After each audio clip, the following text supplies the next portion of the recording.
안녕하세요. 춘천 한마음교회 성순배입니다. 사역자를 헌신했지만 그 헌신대로 살지 못하여 항상 마음에 짐이 있었는데 부활하신 예수님을 인격적으로 만나 그분을 제 마음의 온전한 주인으로 모심으로 제 인생 전체가 주님의 것이 되어버린 행복하고 깊은 사명자의 삶을 살게 되었습니다. 저를 이렇게 변화시킨 이 복음을 함께 나누려고 합니다. 저는 고2 때 연말에 교회를 개척하신 전사님의 권유로 신앙생활을 시작했는데요. 처음부터 별 거부감 없이 성경이 잘 믿어졌어요. 그의 겨울방학 때 간 수련회에서는 큰 은혜를 받았는데요. 병원에서도 왜 그런지 이유를 알 수 없다는 허리 통증이 말끔히 사라졌고 꽃들이 노래하고 나무들이 춤을 추고 돌들이 소리 지른다는 게 무슨 말인지 알 것 같은 큰 기쁨을 체험하게 되었습니다. 이런 기쁨으로 토요일마다 전도를 다녔는데 어느 날 자기는 예수님을 믿고 싶은데 믿어지지 않는다고 말한 사람을 만나게 된 거예요. 아니 믿으면 믿는 것이고 안 믿으면 안 믿는 것이지 믿으려고 하는데 안 믿어진다? 이런 경우는 뭐지? 이럴 때는 어떻게 하지? 이것은 그 오랫동안 제게 숙제였고 나처럼 생각으로 쉽게 믿어지는 게 하나님의 큰 은혜구나라고 감사하게 되었습니다. 대학을 지나갈 때 일이었는데요. 재수를 하고 면접을 보러 가는 날 아침에 일어나 보니 눈이 많이 쌓여 있는 거예요.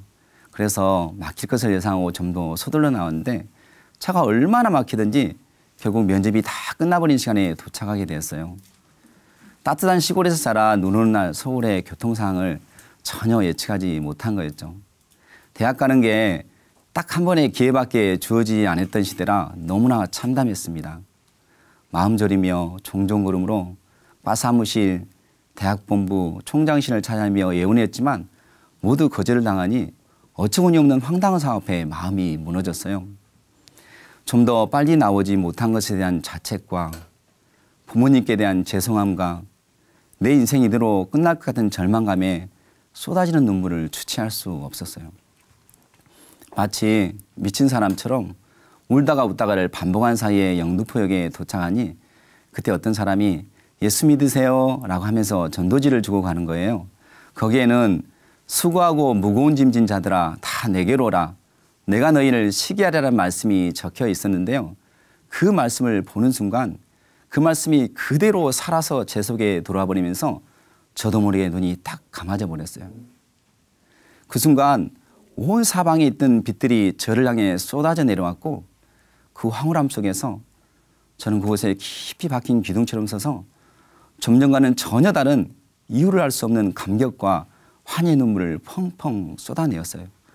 정말 순식간의 반전이었죠. 시간 가는 줄 모르고 오랫동안 눈물로 서 있으면서 저는 그곳에서 이 길이 내가 가야 될 길이구나라고 사역자로 헌신을 결단하고 시골에 계신 전사님께 제가 겪은 이 놀라운 경험을 장장 12장의 긴 편지로 써 보냈습니다. 그리고 곧바로 신학대학 원서를 사들고 내려가 부모님께 말씀을 드렸더니 세상적인 성공을 기대하셨던 어머니는 화를 많이 내셨고 아버지는 아예 몸져 들어눕게 되셨어요. 이런 모습을 보며 며칠 동안 고민하다가 전도사님과 상의한 끝에 대학은 일반 대학을 가고 대학원을 신학대학원으로 가기로 마음을 바꿨습니다. 대학 졸업 후 신학대학원 시험을 봤는데 떨어졌어요. 다른 길은 별로 생각해 본 적이 없었는데 난감해지더라고요. 그때 주위에서 직장 생활을 해보고 목회를 하는 것도 좋다는 조언들이 있어 회사에 들어가게 됐습니다. 딱 3년간만 다니고 신학을 하자라고 마음으로 결정을 했죠. 그런데 회사 다닌 지 얼마 되지 않아 제가 가려고 했던 신학대학원 안에 선교대학원이 생기게 된 거예요. 사실 제가 헌신했을 때 선교가 더 마음에 다가와 중국 선교를 위해 대학 때도 중국어를 전공했는데 딱 제가 갈 대학원이라는 생각이 들어서 바로 들어가게 됐습니다. 기대를 가지고 들어갔으나 막상 다녀보니 바쁜 회사 일정으로 두 가지를 병행하기가 쉽지 않았어요. 그래서 다 마치지 못하고 나중을 기약하며 휴학하게 됐는데 그 후 곧 결혼도 하게 되고 회사에서 승진도 하게 되니 복학이 점점 뒤로 미루어지더라고요. 교회에서는 선교대학원을 다녔다는 이유로 중고등부와 청년부 전도사 사역을 맡겨주어서 10년 이상 하게 됐는데 이 전도사 사역은 나도 사역을 하고 있다는 나름 합리화를 갖게 해주었지만 신앙을 하지 않고 있다는 짐은 늘 마음 한켠에 남아 있었습니다. 그러던 어느 날 형님의 사업과 맞물려 보증을 쓴 것이 잘못되어 하루아침에 전 재산이 날아가고 빚까지 지게 되었어요. 이 일 때문에 돈을 더 벌어야 되는 상황에 직면하게 되니 복학할 마음까지 점점 멀어지더라고요. 월급으로는 도저히 빚을 해결할 수 없을 것 같아서 잘 다니던 회사를 정리하고 사업을 시작했어요. 빠른 복구를 위해서 빚을 얻어가며 주식도 시작했는데 주식은 또 다른 큰 수렁이었습니다. 급기야는 여러 개의 카드를 돌려막아야 될 상황까지 이르게 되니 스트레스가 극에 달해 결국 뇌출혈로 쓰러지고 말았어요. 의사는 살 가망이 없다고 마음을 준비하라고 여러 차례 말을 했지만 많은 사람들의 중보기도에 하나님께서 응답하셔서 쓰러진 지 며칠 후 의식이 돌아왔습니다. 의식이 돌아오고 얼마 안 된 주일날 병원 안에 있는 교회에서 침대에 누워 예배를 드리게 됐는데 그냥 회개와 감사의 눈물만 나오더라고요. 헌신대로 살지 못하고 돈의 굴레에서 벗어나지 못하고 신앙생활 잘한 것처럼 외식하며 마음에는 여러 가지 죄들로 가득 찬 내 모습에 대한 회개와 이렇게 엉망으로 살았는데도 생명을 연장해 주신 것에 대한 감사였습니다. 자연스럽게 남은 삶 주님을 위해 살겠다고 다시 헌신을 다짐했어요. 이렇게 살아야 될 이유를 발견하게 되니 힘든 재활훈련에도 의지를 들여 적극 임했고 자제나 슬픔은 단 1%도 없이 깊은 마음으로 병원 생활하다 보니 제가 침대에 앉아 있으면 총사하신 분께서 목사님이세요? 라고 묻기 있었고 인상이 좋다고 딱 목사님 같다는 말을 많이 듣게 되었습니다. 그런 말을 들을 때마다 아내와 저는 빙그레 웃고 넘기곤 하였죠. 비록 장애인이 되었지만 이렇게 보는 병원 생활은 참 행복했습니다. 퇴원 후 여러 사람들로부터 다시 얻은 새 생명이니 신학을 하라는 권유를 받았지만 마음에만 두고 다시 일상으로 돌아갔어요. 많은 핑계거리가 생기더라고요. 이렇게 장애가 된 몸으로는 더 이상 사역을 감당할 수 없다든가 내 삶에 대한 실망감, 사역에 대한 두려움, 빚에 대한 부담 등 여러 가지였습니다. 그런데 퇴원 후 이것도 아니고 저것도 아닌 생활이 너무 오래 지속되자 마음이 많이 힘들어졌어요. 채워지지 않는 영적 갈급함도 있고 이건 아니라는 생각에 인생의 후반전을 다시 정리하고 돌파구를 찾고자 하는 마음이 자주 들더라고요. 그래서 다니던 교회의 사역을 마무리하고 변화의 기폭제가 되고 인생을 올인할 수 있는 교회를 찾게 해달라고 주님께 간절히 기도하기 시작했습니다. 이 교회 저 교회를 탐방하던 때 한마음교회 다니는 아내의 후배에게서 연락이 왔고 후배의 설교로 춘천 한마음교회 예배에 참석하게 되었습니다. 예배는 너무 뜨겁고 좋았습니다. 마치 청년의 때로 돌아간 것 같더라고요. 목사님 말씀이 정확히 들리지는 않았지만 중간중간 들리는 메시지는 참 복음적이었고 부활을 전하는 게 신선하게 들렸어요. 그런데 몇 번을 가도 계속 부활을 전하니 다 아는 부활을 왜 계속 저렇게 말씀하실까 의아했고 마치 너는 아직 부활을 모르는 자야 하는 것처럼 들려 기분도 좋지 않더라고요. 무엇보다도 나는 부활 없이도 생각으로 쉽게 믿어지는데 왜 굳이 모든 것을 부활이라는 증거로 믿어야 되는지 이해할 수 없었어요. 증거가 있어야 생기는 믿음은 왠지 믿음 같지 않아 보였거든요. 어느 날 예배 후 어떤 자매에게 나는 하나님의 살아계심도 예수님 부활도 생각으로 쉽게 믿어진다고 자랑스럽게 말을 하니 자매는 생각으로 믿어졌기에 생각이 한번 틀어지면 믿을 수도 없게 되는 거 아니냐라고 말하더라고요. 순간 무엇인가 한방 크게 맞은 것 같았고 그 말이 계속 머리에 맴돌았습니다.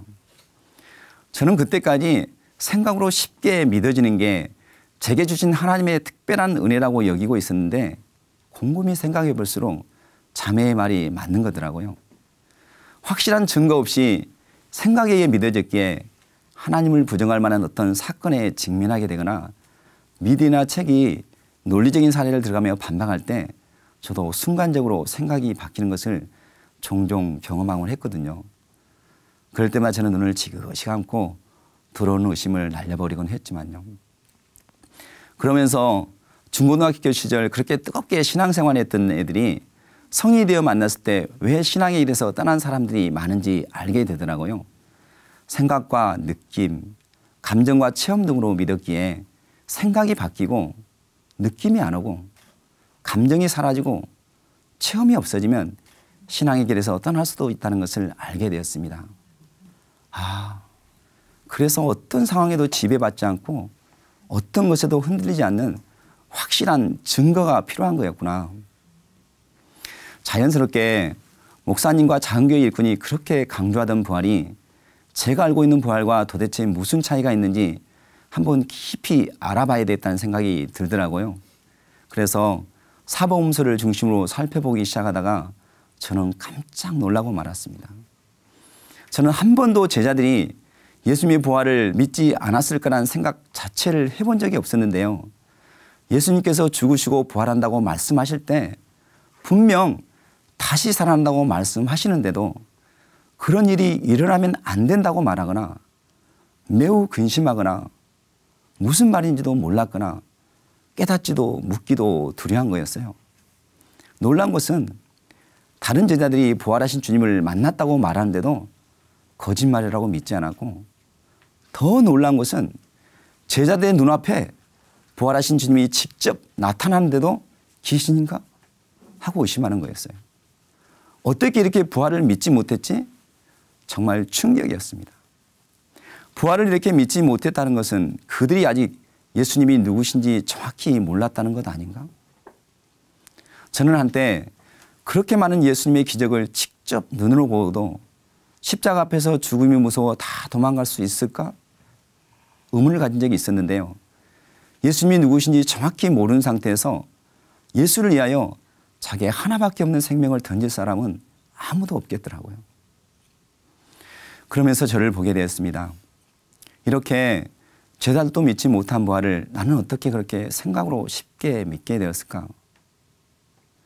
이때 비로소 제가 알고 있던 부활은 제자들을 굴복시켰던 부활이 아니라 그냥 부활에 대해서 하는 거였고, 하나님이니까 부활할 수 있었지 하는 막연한 생각을 하고 있었다는 것을 알게 되었습니다. 그런 토대에 출발한 제 믿음 또한 지식적인 믿음이다 보니 제게 복음의 능력이 나타나지 않는 것은 너무나 당연했습니다. 이때부터 저도 부활이 제게 선명하게 해달라고, 부활의 주 앞에 굴복하게 해달라고 주님께 간절히 기도하기 시작했습니다. 믿음은 들으면서 생겨난다고 공동체에서 선포되는 말씀과 교제와 간증 속에서 저에게도 드디어 예수님의 부활이 이전과는 전혀 다르게 그대로 믿음으로 화합이 되었습니다.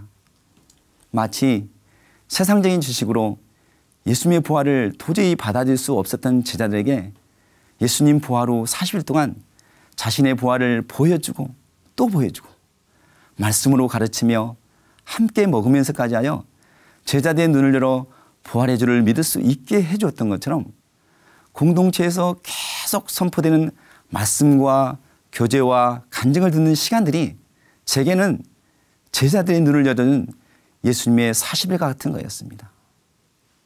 저도 드디어 예수님 정말 부활하셨군요.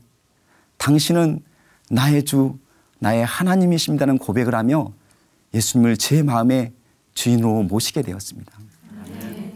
이 고백에 서보니 제 신앙생활 30년이 누가 제 인생의 주인이었는가가 너무나 분명하게 보여지더라고요. 그동안 목사님께서 예수를 믿는다는 것은 예수님을 마음의 주인으로 모신 거라고 수없이 말씀하셨는데, 그때마다 저는 당연한 것을 왜 저렇게 자주 말씀하시나 했는데, 부활의 주님 앞에 서보니 여태 저도 입술로만 주여 주여 하며 마음에는 여전히 내가 주인된 예수님을 믿지 않는 자였다는 게 보여지며 마음이 무너졌습니다. 하나님 죄송합니다. 하나님 죄송합니다. 이 말밖에 할 말이 없었습니다. 성경에 써있는 입술로만 주여 주여 하는 자들, 이 시대에 그렇게 사는 자들 때문에 예수님이 욕먹고 하나님의 이름이 불신자들 속에서 조롱을 당하고 있다고 분내고 그랬는데, 그런 자가 바로 저였습니다. 저는 아닐 줄 알았습니다. 예수님을 믿지 않는 죄, 마음에 내가 주인 되어 살아가는 죄가 얼마나 큰 죄인지, 예수님이 죽으시고 부활하신 이유를 완전히 헛되게 하는 가장 큰 죄악이 있음을 알게 되었습니다. 이것이 알게 되니 눈물로 회개가 되었고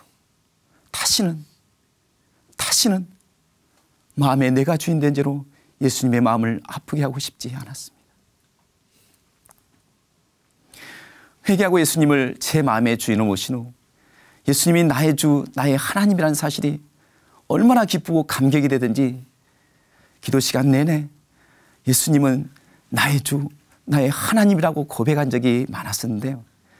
그때 제 마음 가운데 쏟아지는 부요와 자유는 정말 세상이 줄 수 없는 거였습니다. 성경에서 말하는 다 가진 자가 이런 거구나. 그냥 제 마음 가운데 하늘의 부요가 그대로 임해버렸습니다. 그 후 제 삶에서는 진리가 준 자유가 무엇인지 잡다한 세상 것에 요동하지 않는 믿음이 어느새 생겼고요. 뇌출혈로 쓰러진 후 그와 비슷한 증상이 나타날 때마다 두려워만 했는데 이젠 그런 두려움이 사라졌고 오랫동안 소변에 피가 나와 암일 가능성이 많다는 진단에도 평안했습니다. 신앙생활을 해오면서 단 1분만이라도 주님으로 온 마음이 가득 차길 기도한 적이 많았었는데 제 인생 전체가 주님의 것이 되어버렸습니다. 차가 밀려 면접이 떨어진 후 차만 밀리면 마음이 힘들어졌는데 이제는 밀리는 차 속에서도 주님과 동행하며 평안함을 누리고 오랫동안 힘들게 했던 물질에 대한 염려도 어느새 다 날아가 버렸습니다. 무엇보다도 옛날 전도할 때 부딪혔던 질문, 나는 믿으려도 안 믿어진다는 말 앞에 정확한 답을 제시해 줄 수 있게 되었습니다. 예수님은 생각과 느낌으로 믿는 것이 아니라 부활이라는 확실한 증거로 믿는 것이라고. 제자들도 예수님의 부활을 보고 나서야 예수님이 누구신지를 정확히 믿게 되었다고 말입니다. 저는 하나님께 특별한 헌신을 했기에 신학을 하여 사역자가 돼야 된다는 생각이 늘 마음에 짐으로 남아있었는데 이제 그 생각이 완전히 바뀌었습니다. 예수님을 마음의 주인으로 모신 사람은 모두가 사명자고 전신자가 사역자였어요. 이것이 바로 예수님께서 아버지께서 나를 보낸 같이 나도 너희를 보낸다는 말씀의 진정한 의미라는 것을 알게 되었습니다. 헌신은 특별한 사람들만이 하는 것이 아니라 모두가 당연한 헌신자였어요.